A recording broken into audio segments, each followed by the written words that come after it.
I've taken a bit of a break from Warzone, but now we're less than 1 week away from the biggest Warzone update that we've ever seen. And in this video, we're going to go over the 10 most important things you need to know before this update actually takes place.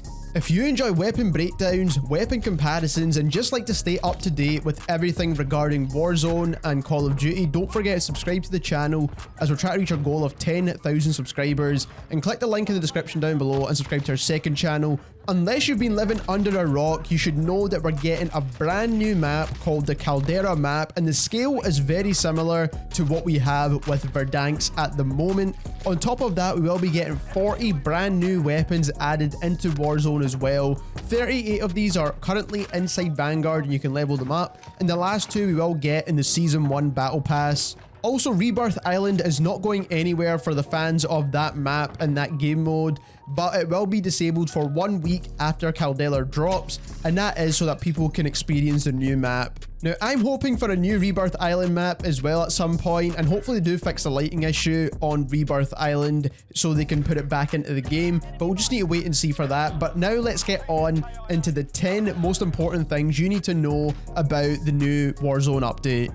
So the first thing you need to know is that we will be getting all 10 attachments from the Vanguard weapons inside Warzone. That is correct. Every other weapon from Modern Warfare as well as Cold War will have 5 attachments, whereas the Vanguard weapons will have 10 attachments available. Now, leveling up these weapons does take a little bit of time, so if you do have Vanguard, make sure you start the grind right now so you can start leveling up the weapons and getting some of the best attachments.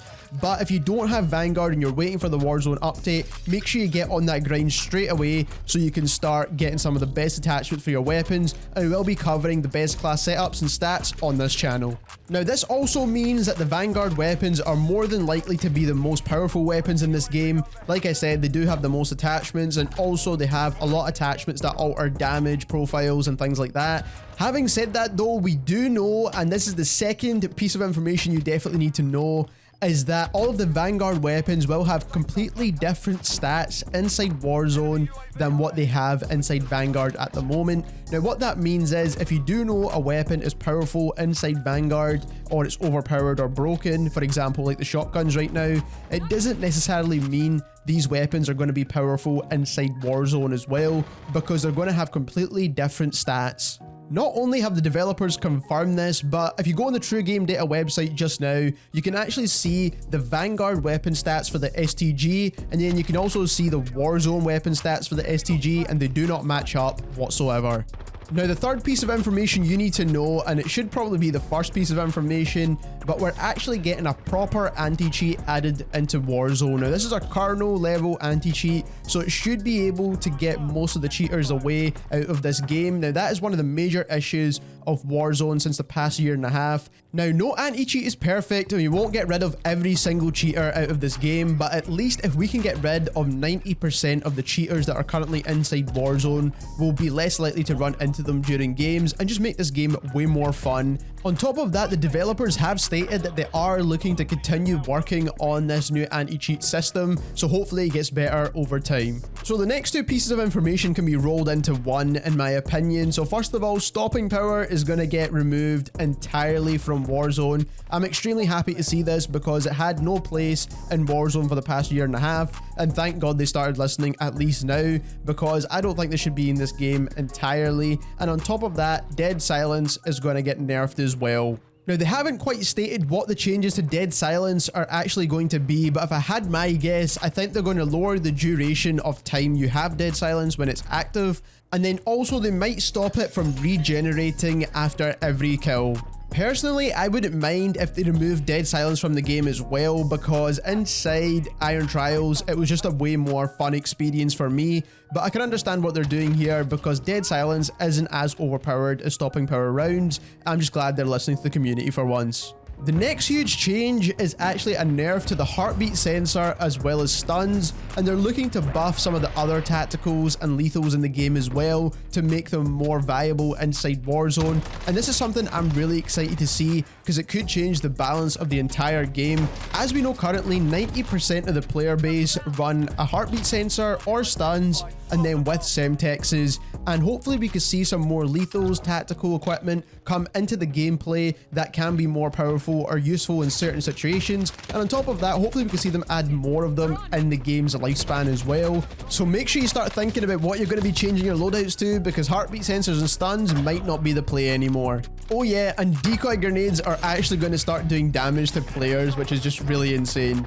The next couple of changes is ones that I personally never actually expected to happen, but I do welcome them into Warzone just to get a different change of pace in the game.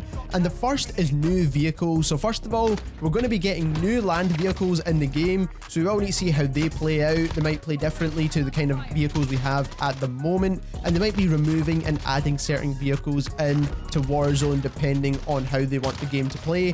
And on top of that, we will be getting new aircrafts or aeroplanes that allow for dogfighting inside Warzone.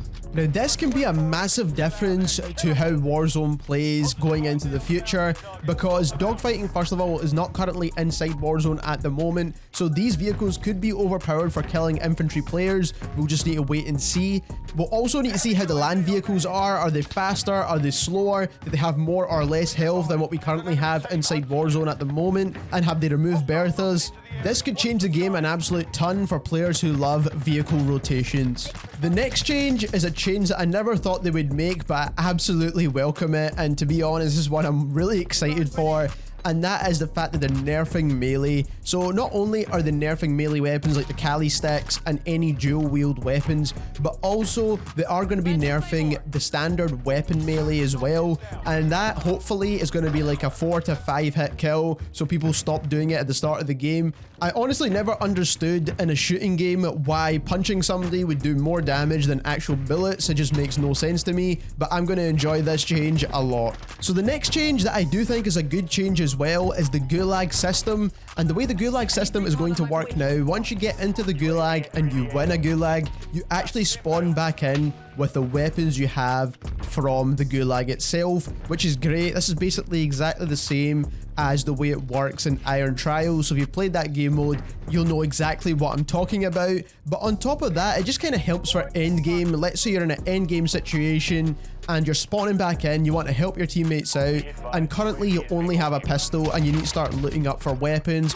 or go near a dead body. Whereas if you think your Gulag weapons are actually pretty decent, you can actually still take on hopefully 1 or 2 opponents, so you can take their loot or whatever you need to do, and you can get an easier regain. This change is already trialed and tested inside Iron Trials, ironically enough. So like I said, this is a positive change that we all know can come into the game without breaking it. The last and most controversial change for the Warzone update is the way the loadouts work. So the new loadout system is going to require you to have the first free loadout drop before you can buy another loadout. You can no longer buy a loadout before the first free loadout anymore inside Caldera.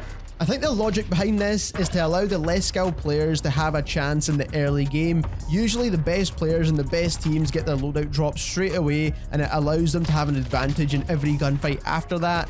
Personally, this is not something I'm completely opposed to. I do think we need to get a feel for how this mechanic works in-game before we judge it completely, because I don't think it's a bad idea at all. But let me know what you think about this change down in the comments below. If you enjoyed this video, don't forget to subscribe to the channel as we're trying to reach our goal of 10,000 subscribers. And also click that link in the description down below and subscribe to our second channel. We will be posting extra content over there as well. And thank you very much for watching.